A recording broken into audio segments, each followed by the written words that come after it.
L'engagement, c'est le thème de notre table ronde. Et j'invite Aurélie Véronneau, journaliste de RSE Data News, pour l'animer.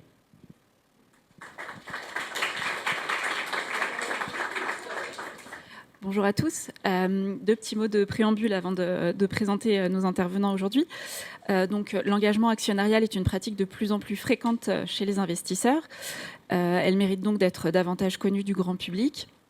Et ce d'autant plus qu'on vient de l'entendre, 3 épargnants sur 5 considèrent que les établissements financiers ont une légitimité à dialoguer et à faire pression sur les entreprises pour qu'elles améliorent leurs pratiques sociales et environnementales.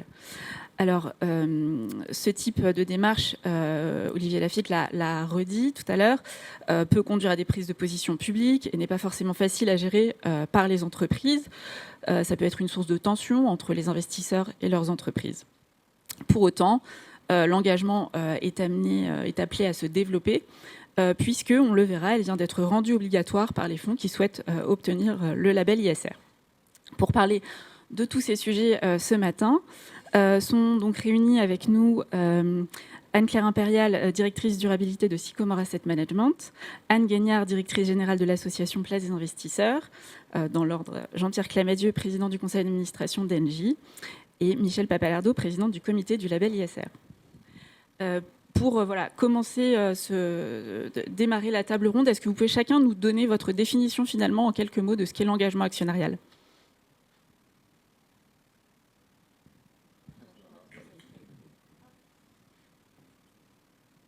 Est-ce que ça fonctionne? Oui, ça y est.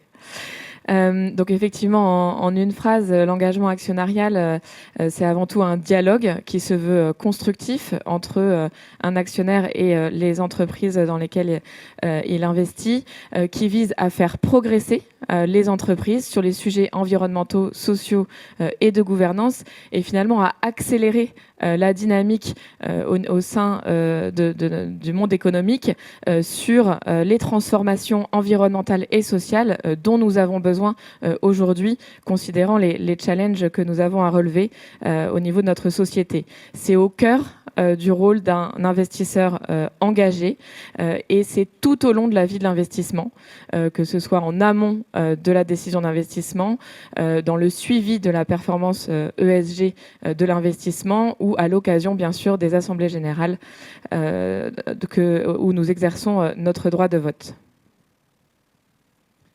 Alors, on ne va pas se paraphraser parce que effectivement, je vais reprendre des éléments, mais en tout cas, pour ce qui est des investisseurs individuels, c'est aussi la façon dont ce dialogue peut s'organiser et dont ce pouvoir de prendre position peut s'exercer. Et pour la partie investisseur individuel, je reviendrai beaucoup pendant mes interventions, c'est de le faire de façon éclairée. Donc, il y a peut-être une distinction entre les cibles d'investisseurs, qu'ils soient institutionnels ou individuels, mais effectivement, l'éducation, l'information de l'investisseur individuel pour prendre un choix et prendre une position éclairée est vraiment cruciale.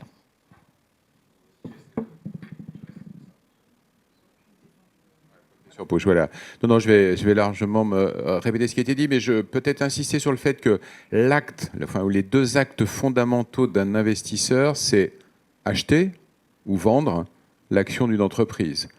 Et finalement, le rôle d'un management ou d'un conseil, c'est de se construire une stratégie et puis de l'exécuter de manière à convaincre les investisseurs de rentrer dans le capital du groupe. Et puis le jour où ils ne sont pas contents, ils sortent. Et donc, finalement, c'est un mode de dialogue qui est relativement pauvre. Et donc, l'engagement, c'est avec un investisseur qui est là, en face de nous, c'est comment est-ce qu'on peut comprendre ses attentes et essayer d'y répondre ou d'expliquer pourquoi la stratégie du groupe ne permet pas d'y répondre. Et donc, c'est un mode de communication que je trouve très important et de grande qualité, même s'il est complexe, on va sans doute y revenir, à mener avec des groupes d'actionnaires extrêmement différents s'agissant d'un grand groupe comme Engie.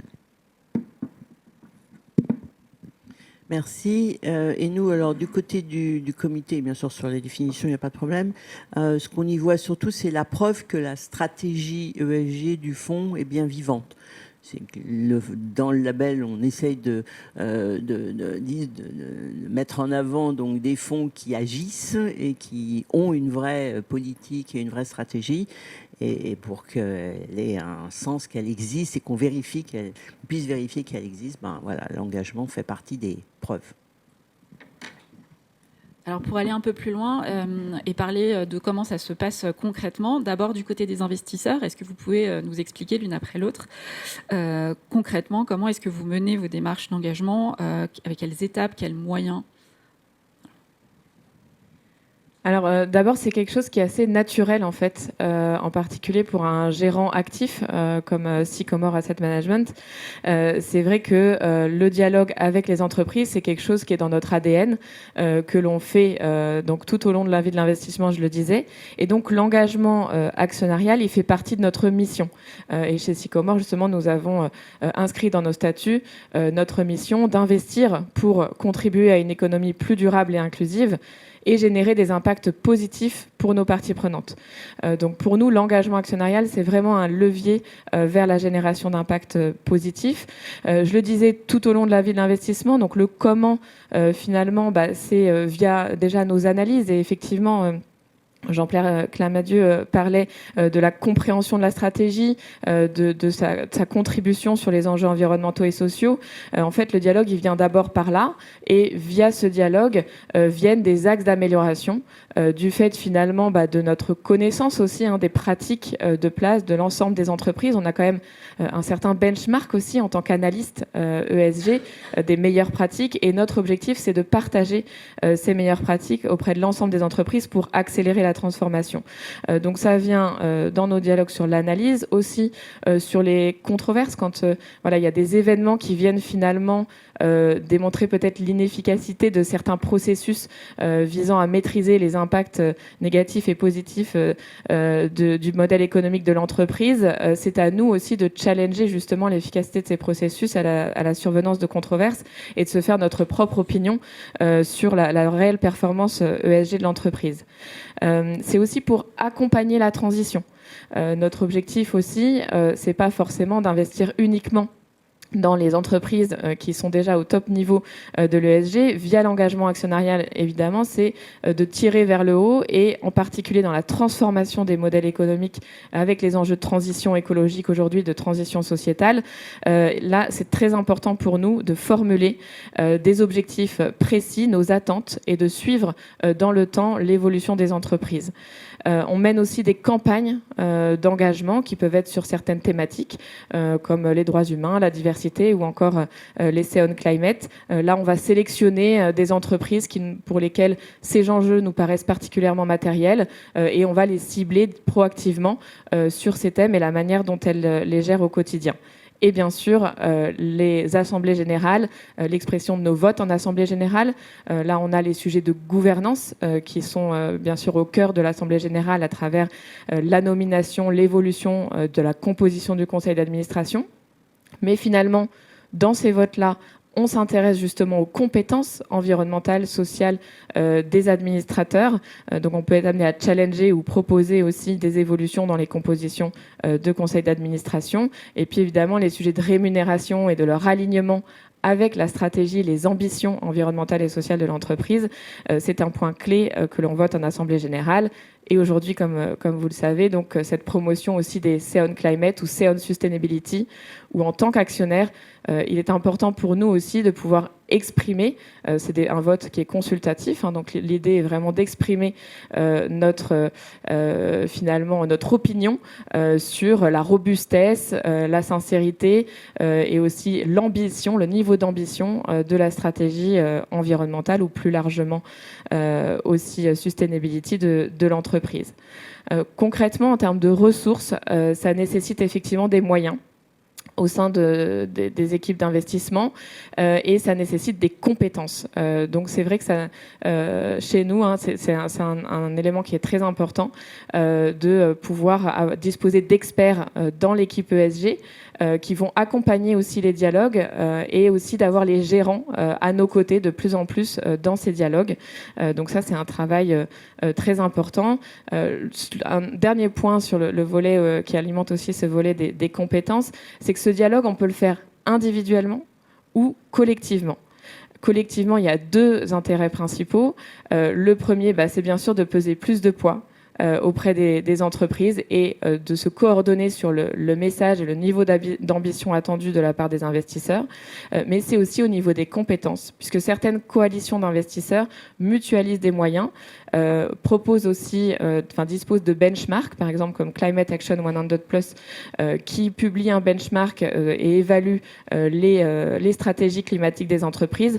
C'est pour nous, en tant qu'investisseurs, des ressources vraiment très précieuses pour approfondir notre analyse et assurer la pertinence finalement de nos axes d'engagement.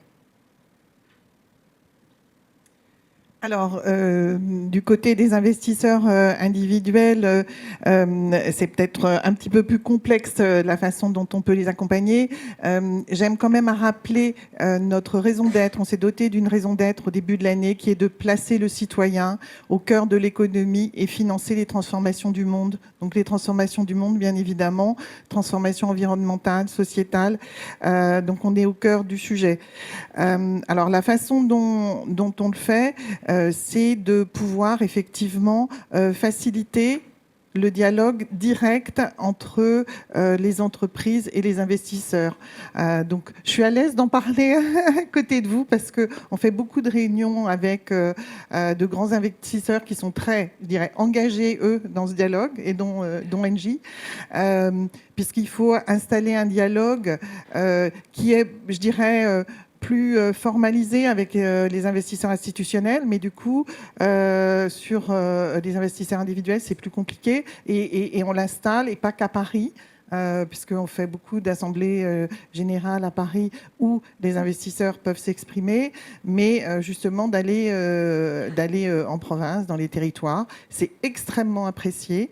On a vu une évolution dans les dernières années, donc là on peut revenir sur le baromètre, mais c'est que, et vous pouvez en témoigner, les questions qui sont posées par le public sont des questions absolument environnementales, sociétales. Quel est l'engagement ? Donc je pense qu'il y a aussi une révolution de la part des entreprises de pouvoir s'exprimer, expliquer leur stratégie sur ces sujets pour que les investisseurs individuels puissent se positionner. J'aime aussi à rappeler que les investisseurs individuels, et pour moi ça fait partie de la durabilité, sont très attachés à leur territoire. Donc même quand une entreprise comme Engie, multinationale, vient dans une ville en France, eh bien, ils vont avoir des questions sur qu'est-ce que vous faites pour notre territoire. Donc ça raccroche des choses vraiment très très concrètes. Donc ça c'est important. D'avoir d'autres moments que le moment de l'Assemblée générale. Et puis, on le verra plus tard, mais effectivement, il y a le vote en Assemblée générale qui est facilité aujourd'hui. On est très chanceux. On a un système digital avec Vote Access, notamment en France, où les investisseurs individuels peuvent recevoir les brochures d'information facilement et pouvoir voter. On a vu sur la saison 2024 une augmentation du vote électronique, notamment parce que on peut voter sur son mobile. Maintenant, on a un device. Ça paraît trivial, ça, mais pour accueillir cette population de nouveaux investisseurs, et là, je raccrocherai aussi avec le baromètre, qui sont arrivés depuis la crise du Covid, qui sont plus jeunes, donc qui vont être plus intéressés par ces sujets et qui vont être plus enclins à effectivement exercer leur pouvoir d'influence sur l'entreprise. Une fois qu'ils auront investi, donc déjà il faut qu'ils soient convaincus, je suis d'accord avec vous, et ces critères vont être importants dans leur décision d'investissement, et puis après ils vont pouvoir exercer leur pouvoir pendant toute la durée de l'investissement. Mais c'est clair que là on est sur une problématique de masse, et je reprendrai aussi vos mots, c'est un travail collectif. On est sur de la masse, donc c'est un travail collectif, il faut tous s'y mettre. Et le bémol, c'est que sur les produits collectifs, je pense qu'effectivement, il y a une déperdition et il faut avoir un effort supplémentaire vis-à-vis des investisseurs qui vont investir à travers des produits collectifs sur la description du produit, mais qu'elle soit accessible. Voilà, on en reparlera donc sur les labels. Voilà. Et donc de votre côté, Jean-Pierre Clamadieu, chez Engie, comment est-ce que vous vous organisez pour répondre à ces demandes qui arrivent et qui sont de différents niveaux? Beaucoup de ressources, on y passe beaucoup de temps. Non, il y a plusieurs choses. D'abord, le management a un dialogue régulier avec nos investisseurs institutionnels. sur des sujets de performance économique, de mise en œuvre de la stratégie et de plus en plus, même si je trouve que ça ne représente quand même qu'une petite partie de l'échange, sur les sujets ESG. Et puis, on a, alors avec nos investisseurs individuels, le groupe a un peu plus de 500 000 investisseurs individuels, très largement, enfin à peu près 70 à 80% en France, la Belgique étant le deuxième pays le plus important pour nous. Alors là, on a plein d'occasions d'échange qui vont de réunions à Paris ou en province avec nos actionnaires ou ailleurs. Je vais la semaine prochaine à Bruxelles pour rencontrer nos investisseurs individuels belges. On a un comité consultatif des actionnaires, on a un service actionnaire qui répond à leurs interventions. Ça, je dirais que c'est un petit peu le fond du paysage, c'est ce qu'on fait tout au long de l'année. Et puis on a effectivement, et c'est souvent lié à la préparation de l'Assemblée générale, même si je trouve que là aussi on doit élargir cette période, on a un engagement très direct sur les sujets de gouvernance et d'ESG avec nos actionnaires dans la période qui précède l'Assemblée générale. C'est le moment où le président du Conseil fait des roadshows. Moi, je rencontre chaque année entre 20 et 30 grands investisseurs, qui s'en est un d'ailleurs, très grand, au capital d'Engie. Je rencontre nos grands investisseurs pour des réunions d'1 heure dans lesquelles on passe en revue un certain nombre de sujets. Et je dirais que probablement les 3/4 du temps, en particulier avec les investisseurs européens, c'est un petit peu différent avec les investisseurs anglo-saxons, sont consacrés au sujet ESG. Et puis on a des investisseurs qui nous challengent directement en disant on aimerait bien discuter avec vous de tel ou tel aspect. Alors ça prend la forme de coalition ou c'est des interventions spécifiques d'actionnaires. Et alors moi, je dirais que ma politique ou ma conviction, c'est qu'il faut bien sûr qu'on accepte l'engagement sur ces sujets et je consacre 1, 2, 3, 4 réunions sur ces thèmes dans la période qui précède l'Assemblée générale, avec souvent des demandes très spécifiques, très précises et auxquelles on essaie de répondre et puis qui nous amène d'ailleurs de temps en temps à compléter notre communication sur des sujets qui sont souvent complexes et puis quelquefois à se poser des questions, alors soit avec une réponse immédiate, soit une réponse un petit peu plus tardive, sur comment est-ce qu'on peut ajuster nos stratégies pour répondre aux attentes de nos actionnaires. Et ça mobilise beaucoup de gens, parce que je m'y implique personnellement, mais Catherine MacGregor, notre directrice générale, le fait aussi. Notre équipe ESG est très sollicitée sur ces sujets, donc c'est vraiment une forme d'engagement que je trouve très importante.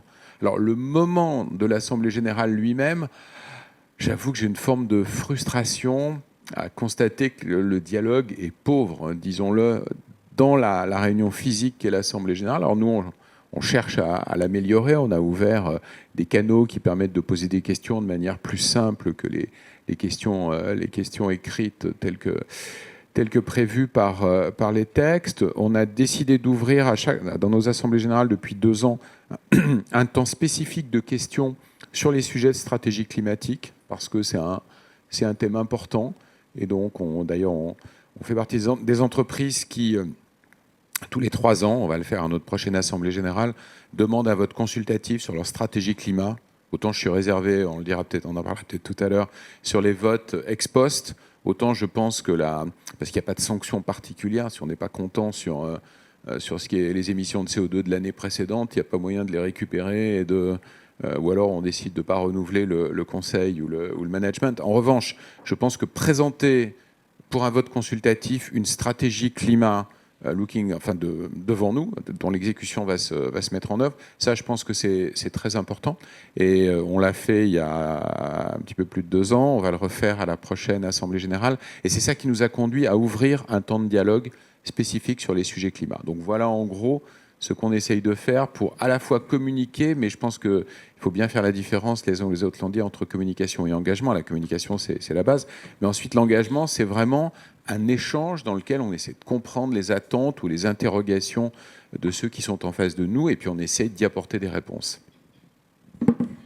Alors du côté du label ISR, Michel Papalardo, vous avez décidé de rendre, lors de la révision du label, vous avez rendu obligatoire les démarches d'engagement. Pourquoi ? Est-ce que ça veut dire que ce qui était fait jusqu'ici ne suffisait pas, n'allait pas assez loin ? Alors, on n'a pas on a rendu obligatoire certains types d'engagements, mais au-delà de ça, on a essayé de préciser les choses, parce qu'effectivement, dans le référentiel initial, on parlait bien d'engagement, mais on disait juste qu'il fallait faire de l'engagement. Voilà. Donc, vous ne savez pas trop ce que c'était. Ça pouvait être compris comme du dialogue. Et donc, nos certificateurs, parce que nous, on essaye d'avoir un référentiel qui est utile pour les certificateurs pour faire avancer le sujet. Bon, ça n'a pas de sens. Donc, pour les certificateurs, ils n'avaient pas vraiment de levier pour s'interroger vis-à-vis de certains fonds. Il y en a toujours qui font les choses très bien et d'autres un petit peu moins bien, donc c'est ceux-là qui nous intéressent. Et donc d'avoir un effet de levier pour leur dire, vous avez fait quoi? On dit, bon, on a dialogué, voilà, on a fait des choses. Donc on voulait, puisque l'objectif de la révision c'était d'être plus exigeant, on a essayé d'être plus précis. Voilà. Et donc on a essayé de définir ce que c'était qu'un engagement vu pour le label ISR, de manière à ce que nos certificateurs aient des moyens de poser des questions avec des vraies réponses. Et donc, on a identifié trois temps, en fait, trois éléments dans un engagement. Quand on dit dans le label et quand les fonds disent, voilà, on a pris un engagement, il faut qu'il y ait un objet précis. Il faut qu'il y ait une temporalité, ce que c'est pour dans 3 siècles, dans 2 jours, dans 3 mois. En gros, on n'est pas avec des choses forcément extrêmement précises, mais enfin qu'on sache quelle est la temporalité de l'engagement, et puis quels sont les processus d'escalade qui sont prévus. Parce que s'il n'y en a pas, qu'effectivement on va juste poser la question tous les ans, ça ne nous convainc pas complètement non plus. Donc, quel est le processus d'engagement? Alors, tout ça ensuite, c'est à la main du fonds et à la main du certificateur qui, en fonction du sujet, du fonds lui-même, des moyens disponibles, etc., va considérer que, c'est sérieux ou ça ne l'est pas. On ne va pas non plus, dans le référentiel, écrire tout de manière très, très, très précise pour que tout le monde soit coincé. Mais voilà, on essaye de trouver une solution entre les deux qui permette de faire avancer la pratique et qui permette d'assurer, parce que c'est toujours ça notre sujet, nous, qui permette d'assurer à l'investisseur qu'effectivement, quand on a un fonds avec un engagement, ça a un sens, il peut y revenir. Au-delà de ce qu'on avait déjà précisément, qui était de la transparence, il fallait le dire, maintenant il faut le dire, et puis il faut le suivre, et il faut que ce soit plus concret et plus fort. En plus, comme vous l'avez dit, sur un certain nombre de sujets, on y reviendra peut-être tout à l'heure, on a prévu des obligations, mais seulement sur certains thèmes. Pour le reste, c'est quand même au fond de savoir sur quoi il veut s'engager ou pas. Alors on a parlé des moyens, on a un peu parlé des thèmes, mais sans y passer trop de temps, est-ce que vous pouvez nous dire de quoi vous parlez?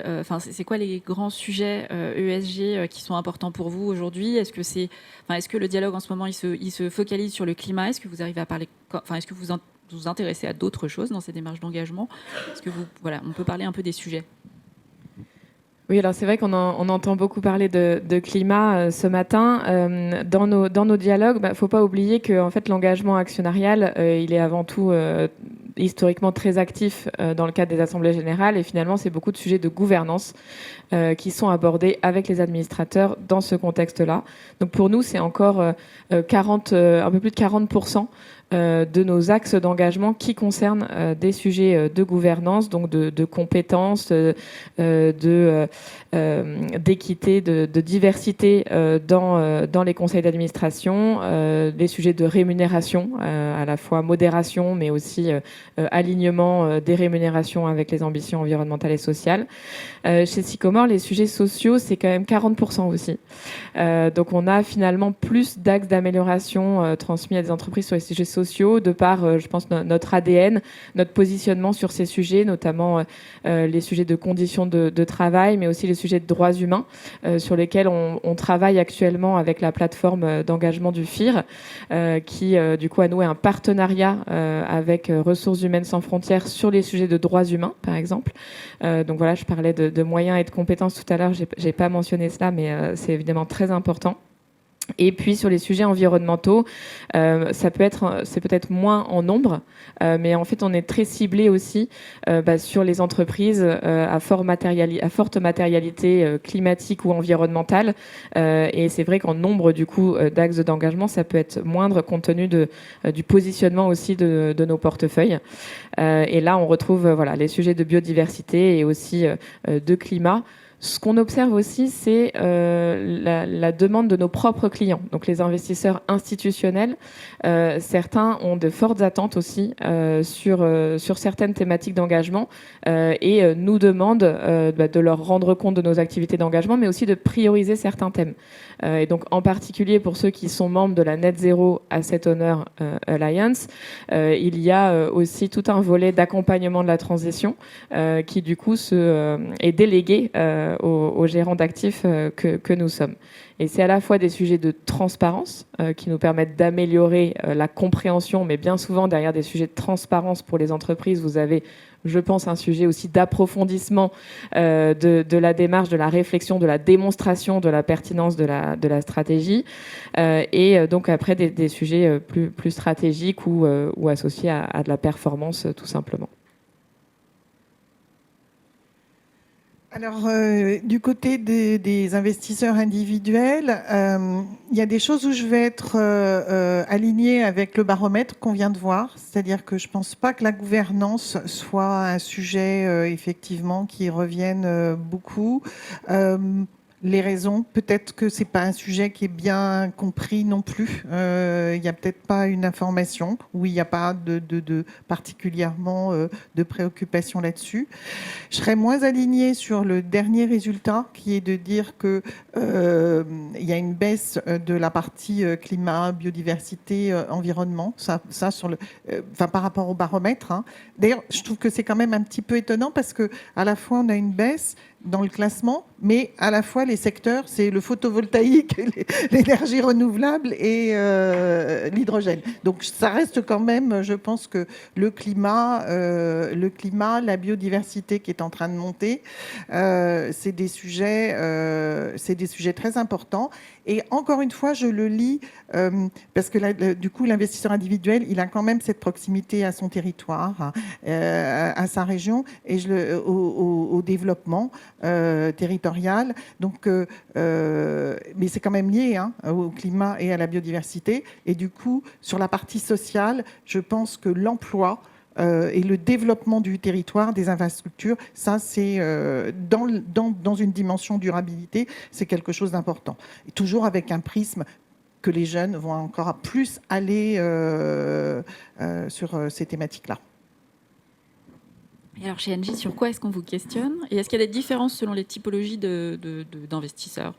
Notamment, je pensais aux actionnaires salariés. Oui, alors je crois que le sujet climat, il traverse tous les investisseurs pour des raisons évidentes. On est un très gros émetteur de CO2, on est un acteur très engagé dans la transition énergétique, donc ça, c'est vraiment le sujet numéro 1.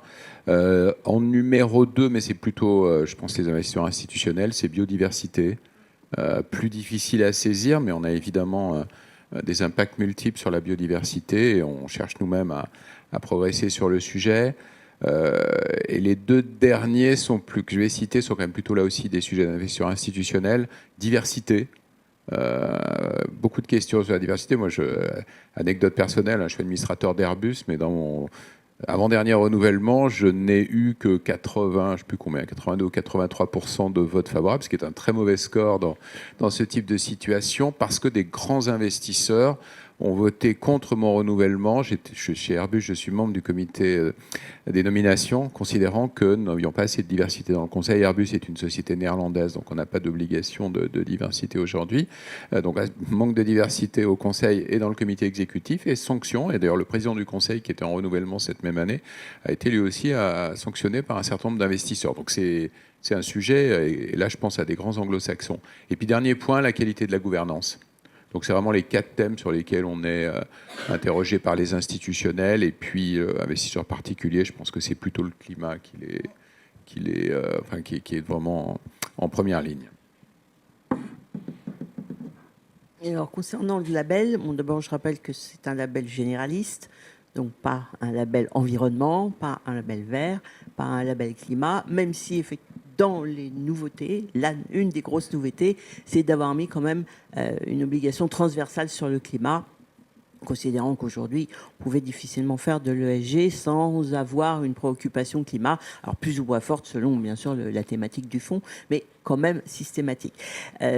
Donc, ce qui est intéressant peut-être de voir, c'est les cas dans lesquels aujourd'hui on a effectivement des engagements obligatoires, et vous allez voir que c'est pas uniquement sur les sujets climat.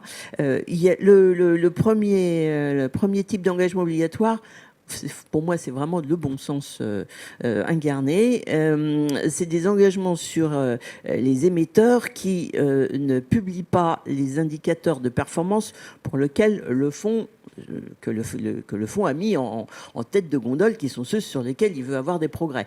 C'est sûr que s'il investit dans des entreprises, chez des émetteurs qui ne donnent pas l'information, peut difficilement nous convaincre qu'il a une démarche très impliquante et très efficace. Donc, dans ce cas-là, il y a obligation d'avoir un engagement et de le tenir dans un certain laps de temps. Le deuxième cas où c'est également obligatoire, c'est très transversal également, c'est dans le cas où on est en amélioration de notes. On a deux méthodes, deux approches possibles, le best in class, l'amélioration de notes. Ce qu'on a fait avec la nouvelle version, c'est d'être plus exigeant sur la sélectivité. Donc on est passé, quand on est dans le best in class, de 20 à 30% de sélectivité. Donc on enlève les 30% les moins bien notés. Dans l'amélioration de notes, on ne fait pas comme ça. Mais on essaye d'avoir, on doit avoir une note qui doit être meilleure que les 70, aussi bien que les 70 meilleurs, mais ça vous permet quand même d'avoir des émetteurs qui ont des mauvaises notes. C'est le principe. Donc, l'engagement tient sur le fait d'être obligé de prendre un engagement sur les émetteurs qui ont une mauvaise note, qui font partie des 30 plus mauvaises notes, de sortir de cette catégorie des 30 plus mauvaises et de leur laisser un petit peu le temps pour le faire. Donc, c'est tout l'intérêt de l'engagement. Mais au bout de 3 ans, ils doivent aussi avoir changé, parce que sinon, ils sortent du portefeuille. C'est assez clair dans le référentiel. Et ça, c'est vraiment nouveau. Et alors, le troisième thème, alors là, lui, il est climat. Il est transition, en fait, plus que climat, puisque le troisième thème, la nouveauté aussi, c'est donc on prend en compte les plans de transition et on a deux accroches possibles avec des engagements.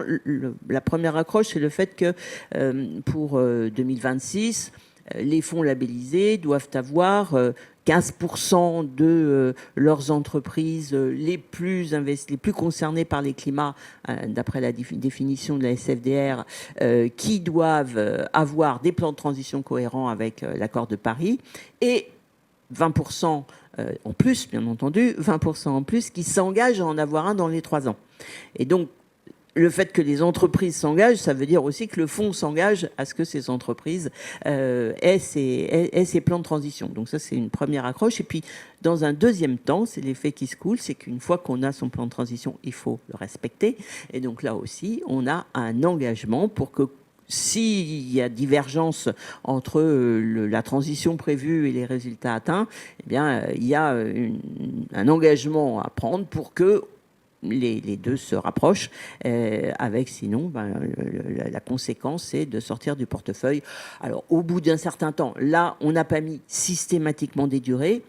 Il faudra que chacun en prenne, mais bon, ça dépendra du type d'environnement, des efforts qui seront faits, des résultats qui sont atteints, qui ne sont pas forcément toujours à la main des émetteurs eux-mêmes. Donc, on laisse des possibilités, bien entendu, d'appréciation aux certificateurs, mais au moins, on doit prendre clairement des engagements, les suivre très explicitement, puis en tirer des conséquences quand ça ne fonctionne pas comme on le voudrait. Et donc, pour parler plus concrètement des résultats, je me tourne encore une fois vers les investisseurs. Est-ce que vous pouvez nous dire, est-ce que ça marche, ces démarches d'engagement ? Enfin, est-ce que vous avez des exemples à nous partager de réussite, mais aussi d'échecs ? Oui, alors effectivement, la communication sur les résultats et l'importance du suivi, c'est quelque chose qui est au cœur de notre démarche. Depuis 2016, on trace dans nos outils l'ensemble des axes d'amélioration qu'on a communiqués aux entreprises et on suit les progrès dans le temps et on publie en consolidé les résultats de progrès et aussi quelques exemples. Si je devais prendre un exemple, je dirais plutôt d'échec, ou en tout cas un peu en dents de scie. C'est l'exemple de la société Téléperformance, qui a aujourd'hui 500 000 collaborateurs dans le monde et qui en particulier sur des activités de centre d'appel. Donc vous comprenez tout de suite la matérialité des enjeux sociaux pour cette entreprise. Dès 2016, on a enclenché des actions d'engagement. Uni Global Union, qui est donc un syndicat international qui pousse notamment les entreprises de ce secteur à formuler des accords internationaux pour les collaborateurs et notamment sur le respect aussi de la représentation des salariés. Donc ce sont des sujets que l'on a suivis depuis 2016 avec Téléperformance. Il y a eu des éléments positifs comme la signature effectivement d'accords qui sont en cours de déploiement au sein du groupe, donc avec l'accompagnement d'Uni Global Union. Alors qu'il y avait eu au départ une fin de non-recevoir vers 2018, je crois. Et puis sur les sujets de gouvernance pour Téléperformance, et là c'est très récent, mais c'est aussi très vieux. Et donc c'est vrai qu'aujourd'hui on a eu en fait des signaux positifs du conseil d'administration sur certains axes d'engagement, comme l'indexation de la rémunération du dirigeant sur le taux de turnover, et qui a été enlevé l'année d'après. Donc voilà, en fait un cas un peu d'oscillation. Et donc aujourd'hui c'est vrai que donc il y a eu un dialogue, il est toujours là le dialogue. En revanche, dans les faits, on manque quand même d'éléments tangibles pour nous rassurer dans la durée sur à la fois la stabilité, la visibilité et la performance de la gouvernance, et aussi sur la conduite des enjeux sociaux en termes de moyens qui sont mis dans le déploiement de l'accord avec Uni. Donc aujourd'hui, c'est plutôt une société qui est en cours de sortie des portefeuilles pour ces raisons-là. Des exemples de réussite. Alors, je pense que Engie est quand même un bon exemple de dialogue constructif. Aujourd'hui, c'est le conseil d'administration d'Engie qui sollicite proactivement la plateforme d'engagement du FIR pour avoir un dialogue en amont de la prochaine Assemblée générale sur la stratégie climatique. Donc, c'est vrai que ça, pour nous, c'est très positif de voir se développer chez les investisseurs déjà des compétences ESG dans les équipes de relations d'investisseurs, qui du coup nous répondent et peuvent être proactives aussi sur ces sujets-là. Alors, il ne faut pas non plus que ça nous coupe l'accès aux experts métiers sur les différents sujets, mais voilà. Et puis, on a pu observer aussi des améliorations chez Microsoft, par exemple, dans les sujets d'IA éthique qui nous sont très chers chez Sycomore. Et donc, notamment, Microsoft a renoncé à certains produits qui pouvaient, donc, des outils qui étaient vendus qui prédisaient le sexe, l'âge, l'état émotionnel sur la base de photos. Ça, c'est une activité que Microsoft a arrêtée et qui était dans le viseur, je dirais, de notre engagement actionnarial collectif sur ces sujets d'IA éthique.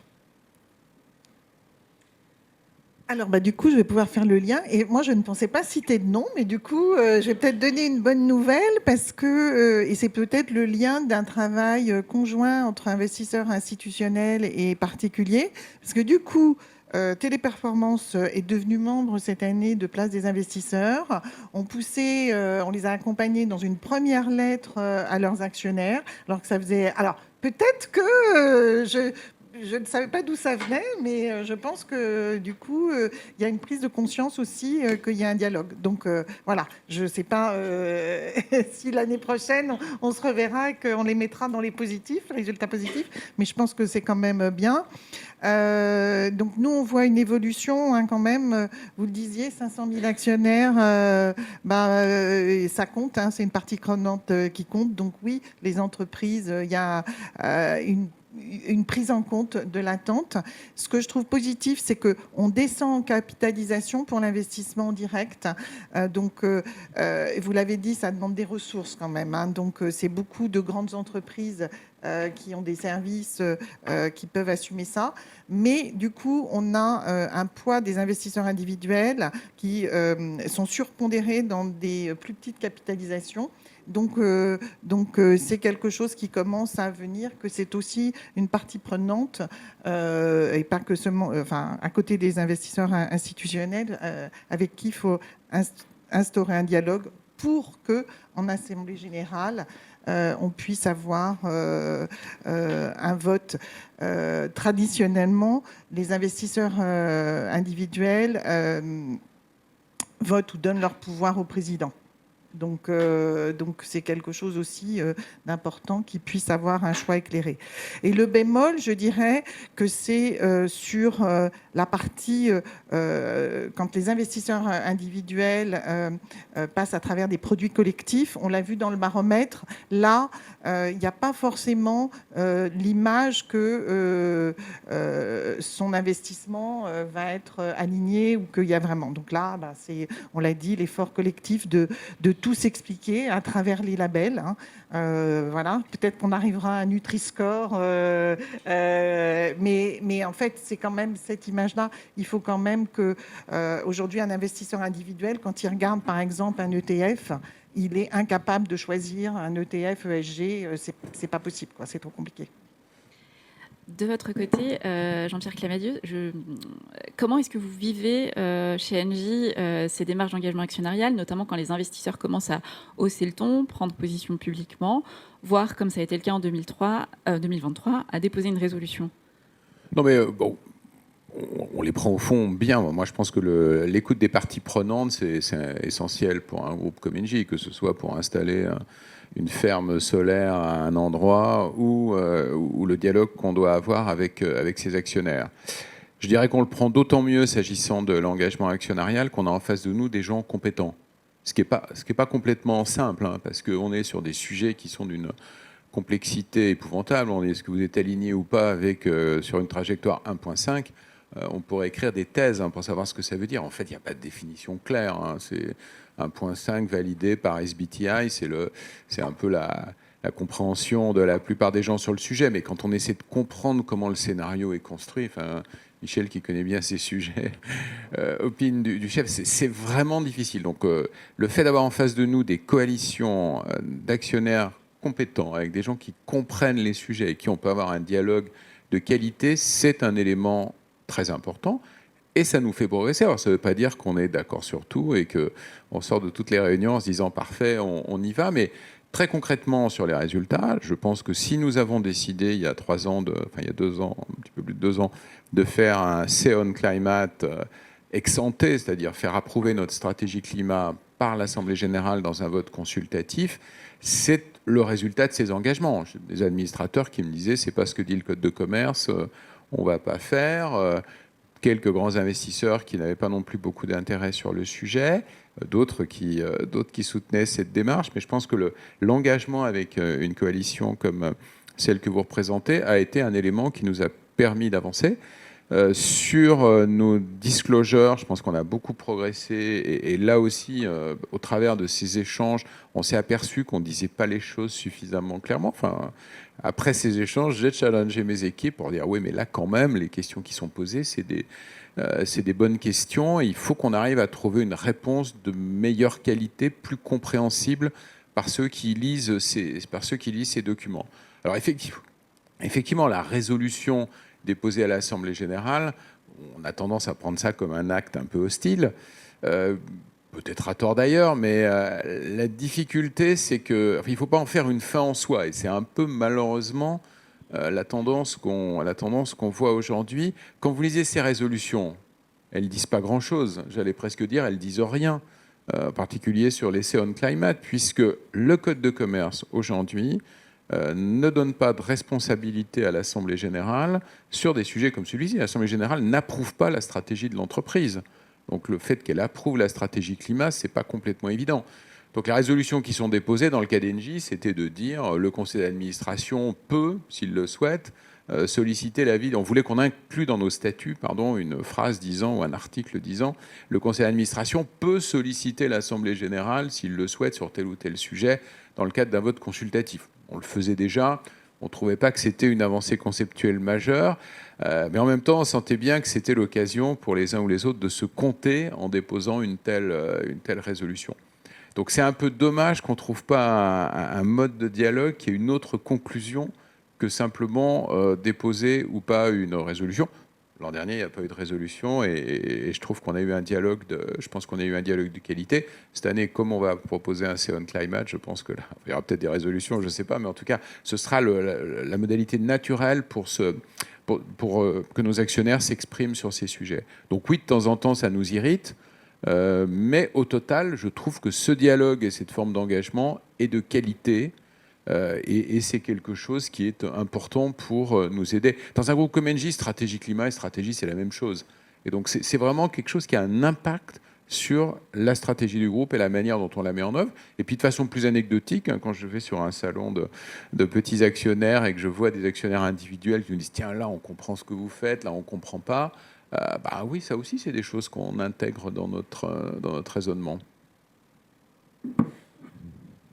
Alors, la prochaine question, ce sera de vous demander, puisqu'on a parlé un peu des difficultés justement dans le dialogue et des choses qui pourraient être améliorées, qu'est-ce qui, selon vous, pourrait améliorer ces démarches d'engagement actionnarial et le dialogue investisseur-entreprise ? Alors c'est vrai que je suis tout à fait alignée sur le fait que le dépôt de résolution ne doit pas être une fin en soi. Et c'est vrai qu'on entend parler d'escalade. C'est un processus qui doit être formalisé en plus dans le cadre du label ISR. Je ne suis pas très à l'aise en fait avec ce terme. Je pense que c'est important justement qu'on reconnaisse qu'il y a différents leviers pour l'engagement actionnarial. Il y a le dialogue avec les équipes exécutives, avec les experts métiers pour comprendre et aussi soumettre notre vision et nos axes d'amélioration. Il y a aussi l'Assemblée générale et l'accès aux administrateurs qui est clé en amont de l'Assemblée générale et le dépôt de résolution est un autre outil alors qui certes demande des moyens, demande aussi d'être groupé puisqu'il faut représenter un certain nombre, une certaine part au capital en fonction de la taille de l'entreprise. Donc nécessairement c'est plus rare. Et puis effectivement, culturellement aujourd'hui, c'est vu comme un acte plutôt hostile et d'escalade. Donc à nous aussi, je pense, entreprises et investisseurs, de faire progresser cette perception et d'assurer le caractère constructif du dialogue. Et pour autant, quand on n'a pas de résultats satisfaisants ou qui nous semble effectivement pertinent de faire évoluer les statuts pour une meilleure prise en compte de ces sujets, ça fait partie des leviers. Donc nous soutenons effectivement le plaidoyer du FIR qui a été rappelé par Olivier tout à l'heure sur effectivement une évolution des modalités de dépôt et notamment sur la décision de recevabilité des résolutions proposées par les actionnaires qui revient uniquement au conseil d'administration aujourd'hui. Et qui nous paraît pas forcément adapté, en tout cas à la manière dont c'est perçu aujourd'hui par les conseils. Alors moi, j'ai juste une piste d'amélioration, mais qui est fondamentale. Je rebondis sur ce que vous disiez sur la qualité du niveau de vos interlocuteurs côté investisseurs institutionnels. Donc c'est la formation et l'information des investisseurs particuliers. C'est vraiment dans les années à venir fondamental qu'on puisse les former à ces thématiques-là.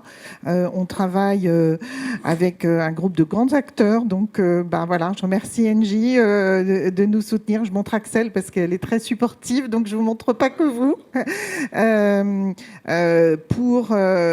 pour monter un projet, un dispositif collaboratif.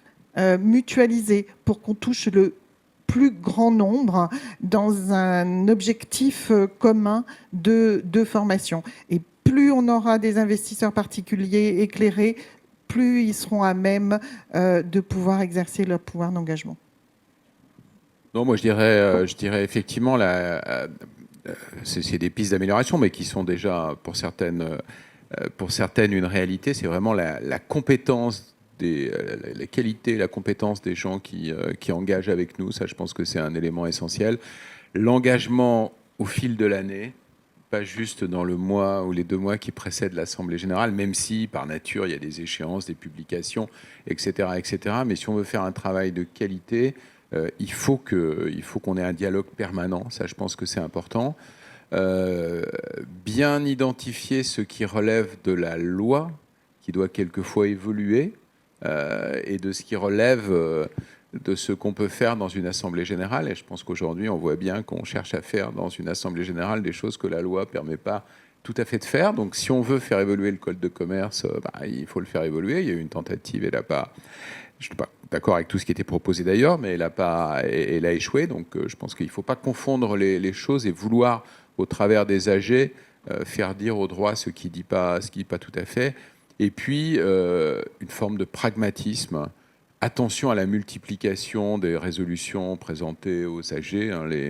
Je pense en particulier au CO Pay. Il ne faut pas que le CO Climate devienne la même chose. J'ai quand même une année chez Engie présenté 10 résolutions au titre du CO Pay, ex post, ex ante. On a vu 2 directeurs généraux pendant l'année. Enfin, c'est incompréhensible. Ça devient incompréhensible et ça prend un temps de l'AG qui n'a pas beaucoup de sens. Je me suis exprimé tout à l'heure sur le CO Climate, très supportif de la présentation pour un vote consultatif des stratégies climat, beaucoup plus réservé sur les votes sur les résultats de l'année précédente, qui ne me semblent pas avoir qui n'ont pas de sanctions et donc pas beaucoup de sens.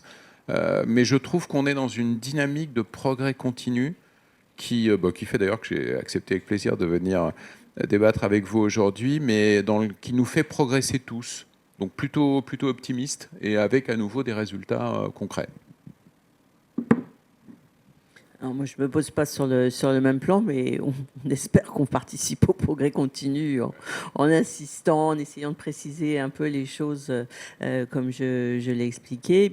C'est bien sûr trop tôt pour dire les résultats, puisque l'application du référentiel, c'est au 1er janvier 2025. Mais en tout cas, nous, on a bien l'intention de suivre tous les sujets nouveaux du référentiel, dont celui-là, pour voir ce qui marche pas, est-ce qu'on est allé trop loin sur certains sujets ou pas assez, avec aussi une interrogation sur justement les procédures collectives qu'on a un peu commencé à discuter au comité, mais enfin on avait déjà assez de choses comme ça et ça nous paraissait pas mûr du tout, mais on regardera, et comme je l'ai expliqué plusieurs fois, notre objectif c'est de revenir sur le référentiel plutôt tous les 3-4 ans que tous les 9-10 ans qu'on fait là, de manière justement à pouvoir suivre et puis à s'adapter et à proposer des choses peut-être moins violentes, mais qui permettent d'accompagner les progrès généraux.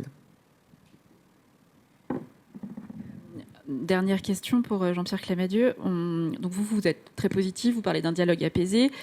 On pense en France, on a été quand même très marqué par les difficultés de dépôt de résolution aux assemblées générales de Total plusieurs fois, et Patrick Pouyanné en 2022 avait qualifié les investisseurs de Tartuffe.